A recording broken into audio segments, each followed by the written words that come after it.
Hey guys, thanks for stopping by for another video here at All I See is W. In today's video, we'll be covering technical analysis of Bitcoin and MSTR. I'll also be sharing with you some short video clips of Michael Saylor at the beginning, and don't miss it. I'll also be having another clip of Michael Saylor at the end. We'll also be covering the latest updates as well. Now, if you're new to this channel, first off, I would really appreciate the like and subscribe for more related content. Let's get started. We're looking at technicals of Bitcoin. So I have the Ichimoku cloud set up here, just looking at the conversion and the actual baseline conversion line here is represented in blue here. That would be like the 9-day average, where you have the 26 days represented in the orange here. So the good news is that we saw the conversion line cross the baseline. So that just shows, price action. We're hovering above the Ichimoku cloud, which is a key indicator. We want to have the price action be above the Ichimoku cloud. I tend to think of the Ichimoku cloud as like the magnetic force. Anytime when, the price is below the Ichimoku cloud, that's just going to pull down, gravitational pull down of the price. But good news is that we're seeing that conversion line crossing with the baseline, and that is resulting in Bitcoin price going up. But why is it that Bitcoin price is going up? One point we saw the support level at like 75,000. We're beginning to see some healthy consolidation here. Most of us are wondering, why is it that Bitcoin price is going up? In fact, a lot of big time institutions are hodling right now. We heard about Kathy Woods buying $81 million of Bitcoin. In fact, BlackRock just bought a huge number of Bitcoin as well, along with acquiring up to 5% of MSTR stock. So there's just so much going on right now. I think a lot of people are taking advantage of the dips. Why? Because in the long-term course, buying Bitcoin at the price of less than 100,000, that's just going to be much better than buying at a higher price long-term perspective when Bitcoin runs up into the $1 million here. But as we scale out here, more towards a longer term perspective here. So in blue here, which is the conversion line, we want to see that crossing break through that baseline here. And key thing is from a long-term perspective, we see current price action, it's below the Ichimoku cloud, but just with the intraday, we see short term, it's above the cloud. So hopefully we can get that momentum going, have the relative strength, start increasing, consolidate to the point where it just runs up beyond that Ichimoku cloud. And then at that point, we're just going to see Bitcoin price start hovering up. I mean, even before, like October timeframe, we see that, that conversion line crossing here towards that October timeframe. What happened? We continue to see that price of Bitcoin going up here. So the blue line just maintained that course. However, over the course of the consolidation here, we see that blue line crossing with the baseline, and it's just been trending down. But I think that now with the consolidation, the retracement of Bitcoin, there's so much investor confidence right now, although we hear, tariffs uncertainty. I think a lot of what we're seeing here, consumer confidence with tariffs, being eased, as well as the war in Ukraine potentially being put at a halt over the course of time here in the year 2025, along with CPI, PPI data showing improvements.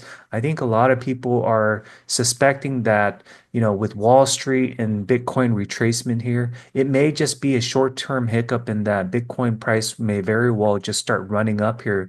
So I really like the technicals of what we're seeing here, just zoomed out, and along with zooming in, we see current price action increasing. We see that big volume increase there, but it'll be interesting to see if we can, break through, get into that $90,000 range. I think as soon as we see that, we may very well start seeing a breakout of Bitcoin and get back into that prior resistance of 110,000. We're looking at the Bitcoin rainbow price chart. Current state right now, we had that post halving in 2024 April, so we're getting, close to about, we're about 11 months in, 10, 11 months in post that halving. So we have another like more than 3 years before that next halving cycle. But you notice after every halving event, what happened? Bitcoin run up, Bitcoin run up. We haven't really got our true Bitcoin run up yet. Where we are right now is we're in that buy zone. We haven't even got to that accumulate, still cheap hodl. Is this a bubble phase represented in orange and then, selling, intensifying FOMO here in like more of the orange and red hue. So we're still in this early phase. I do think that Bitcoin can very well run up to $200,000 this year. Let's talk about the technicals of MSTR. So, where are we seeing the price action? I think a lot of the traders, investors right now, are trying to push up the price of MSTR today. We saw some healthy run-ups of like 13%. So, broke out of that, that bull flag here. It'll be interesting to see whether this momentum can carry out into the following week. I mean, very bullish, seeing that 13%. We did see some volatility, especially in the month of March, but it'll be interesting to see if we're going to see that, that upward trend motion. What's interesting is that, we have that moving average crossing here, 9-day moving average crossing that green day moving average as I zoom in here. But I think, over time, we're just going to see, with that, that crossing, we're going to see that blue X crossing.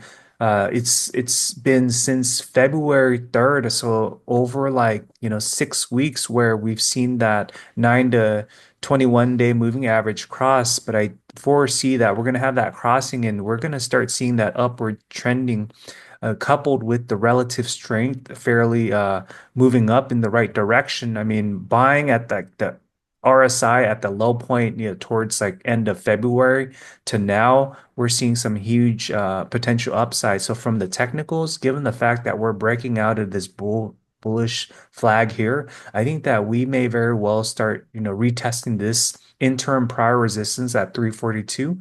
I think, if we can break through that and see the volume increase as well as relative strength start, increasing, consumer confidence, we'll start seeing FOMO kick in. A lot of people are going to just try to, buy in as, as people start seeing that run up. So I think where we are right now, April will be like a very interesting month to see whether we can retest, get back into that 400 zone. It'll be very interesting. If we can get into that 400, 450 zone, I think there's going to be that level of confidence to see that prior resistance run up to 550 sometime in April, May, or it may be even earlier just based on the technicals. So I do like what we're seeing here, seeing the current price action break out of this bull flag here. RSI is picking up. We're seeing that golden cross here between the 9 to 20 day moving average. And looks like we will likely not reach that support level of $200. If we reach that support, we're in trouble. But right now, based on the technicals, it's looking very solid here based on where the bulls are taking the price action. Because retail investors could never buy these bonds, and institutional investors have a difficult time buying the bonds. So BMAX is it's plugging an important gap in the entire crypto economy because it's providing easy institutional access and retail access to all of these crypto or Bitcoin-backed convertible bonds. I think it'll be good for the investors, it'll be good for the issuers, and it'll be good for Bitcoin in general. So very bullish news here. It's interesting to see so much opportunity out there leveraging, like the top three hodler companies in North America having MSTR, Mara, and RIOT, part of this BMAX ETF. Let's play a quick video clip of what Tom Lee has to say. Oh, I think Bitcoin is still our favorite idea for this year. So we think it'll be the best performing asset class, even better than gold. So we heard from Tom Lee there in that he's forecasting that Bitcoin's truly going to outperform gold, and he's, been analyzing Bitcoin and forecasting that it could potentially reach up to 200,000 in this year alone. Let's take a look at this quick video clip here with Bitcoin logo aired in Texas tonight.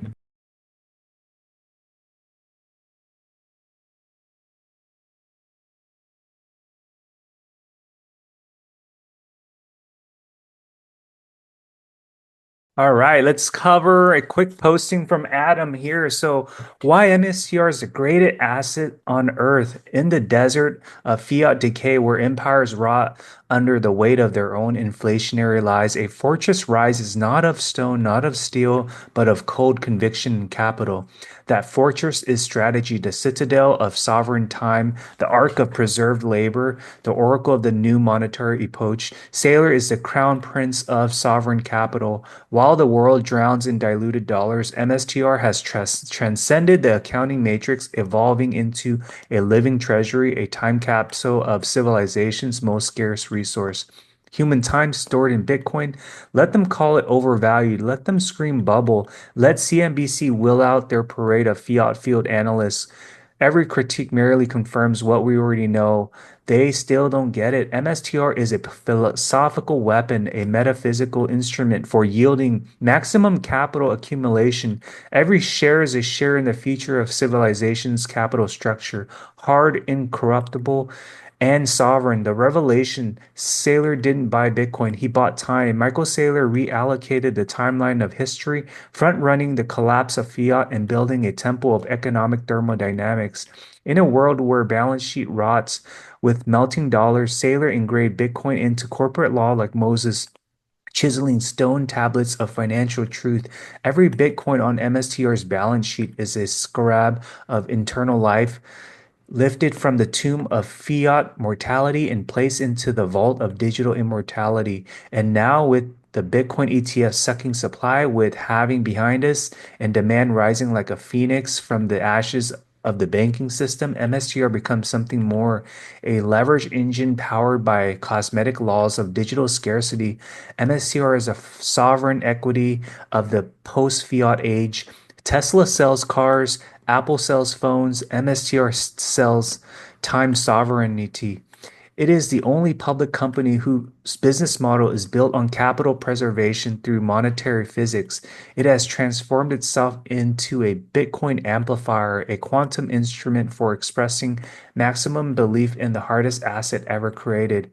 When you buy MSTR, you don't just get exposure, you don't just get Bitcoin, you get the conviction of corporate scale, leverage without liquidation, yield without debasement, and a treasury that roars louder than gold ever did. This is not a trade, this is a testament, the equity of eternity, the sacred stock of the new monetary religion. One day, history will divide capital markets into two eras: pre-MSTR, when corporations chased yield through fraud and fiat; post-MSTR, when capital flowed to integrity, scarcity, and truth. And when Bitcoin hits 1 million, MSTR becomes a financial singularity, a gravitational well so deep that entire pension funds will orbit like moons. Strategy is the sphere tip of the movement, a weapon forged in fire, wielded like a mad philosopher turned general, carving through illusions of fiat with a war cry that echoes through every candle on the chart. There is no second best. MSTR is Bitcoin's sword bearer, time final fortress, and capital's ultimate sanctuary. And if you understand that, you don't just hold MSTR, you become it. So lovely picture of Saylor here, with that, crown on him, with that Bitcoin right in the middle. So very bullish uh, comment from Adam here. With that, I want to play a quick video clip of Saylor. Really kind of in a perfect inflection point, because it's not a slow motion train wreck, because that's the wrong metaphor. It's the opposite of a slow motion train wreck. It's a slow motion parade of wonderful things. They're all going to happen. We know they're going to happen. There's a 98% chance they're going to happen. I just can't tell you exactly the date they'll happen, but I think over the next 4 years, everything you could want that's good is going to happen. And so the market is discounting that. The market doesn't believe any of that. Right? So the idea that you could actually buy Bitcoin at 80,000 right now is a joke. What I said is, when the bank lets you buy it, when Bank of America lets you buy it, and you can just order it and buy $1 billion at a time, it'll cost you $1 million. And when your traditional banker recommends it to you because it's growing 20% a year and it's risk-free in their opinion, it's going to cost you $10 million. And so you can wait until it's easy and risk-free and you'll pay 100 times as much. Or you can do the research and jump through a few hoops right now for Bitcoin and you get a 99% discount. So there you have it. We heard from Michael Saylor. It's a joke buying Bitcoin at 80,000 right now. Let me know what your thoughts are after watching this video. I really appreciate you stopping by, and if you haven't already done so, thank you for watching, and I'd love your support with a like and subscribe. Thank you guys.